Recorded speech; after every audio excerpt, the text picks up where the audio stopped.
Hurricane Oscar was the smallest hurricane in the Atlantic on record by hurricane force wind field radar, also on satellite represented by R64 quadrants at 5.75 miles from the center.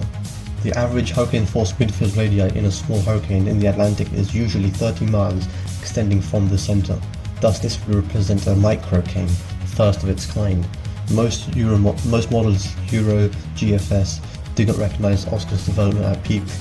To reach hurricane status, only the track marginally understood by ICON and only intensity recognized by CMC Canadian model. At 18 UTC on October 19th was upgraded to hurricane intensity after recognizing its status on satellite is greater than a thunderstorm complex, only 3 hours after beginning advisories.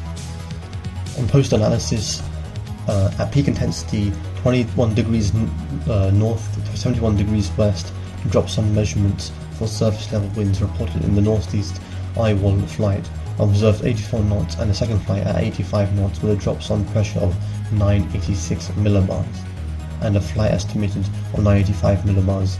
Eye diameter measurements in the flight reached 3.45 miles wide, just larger than Milton, which is just beneath that value in the 3-mile range, which was the second smallest eye observed in Milton, to be clear.